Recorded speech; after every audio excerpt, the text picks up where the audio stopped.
Business સેક્ટરમાં, ઇન્ડસ્ટ્રીઝમાં અને real એસ્ટેટમાં પણ બધી નવી વસ્તુઓ આવતી જાય છે, નવા પ્રોજેક્ટ્સ લોન્ચ થતા હોય છે, તો એના વિશે આપ શું કહેવા માંગશો? Definitely compare to other cities, રાજકોટનું જે ડેવલપમેન્ટ છે નેક્સ્ટ હવે જે ડેકેડ છે, તો એમાં અત્યારે જે પ્રોજેક્ટની જે સ્ટાઇલ છે અને જે પાસ્ટ જે છે એ બંનેમાં ડિફરન્સ, જે ન્યૂ જનરેશન અને જે બિઝનેસ ટ્રેન્ડ અને બિઝનેસ રિલેટેડ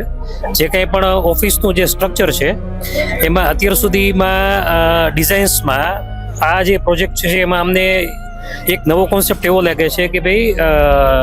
તમારી જે ઓફિસ છે એનો એક વ્યૂ અને એમનું જે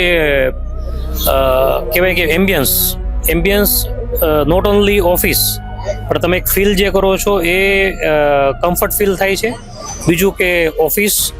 નો ડાઉટ કોમર્શિયલ ની દ્રષ્ટિએ આપણે વિચારીએ છીએ, પણ જે એમનો જે કોન્સેપ્ટ છે એ નોટ ઓનલી કોમર્શિયલ પણ એ લોકો એક એઝ એ ફેમિલિયર ધ્યાનમાં રાખી અને માર્કેટનો જે અત્યારનો ટ્રેન્ડ છે એ પ્રમાણે એ લોકો ચેન્જીસ લઈ આવે છે. એટલે ડેફિનેટલી આ જે કોન્સેપ્ટ છે એ કમ્પેર ટુ અધર પ્રોડક્ટ્સથી થોડોક માર્કેટમાં ડિફરન્ટ છે. એટલો ડિફરન્સ અમને જોવા મળ્યો આમાં.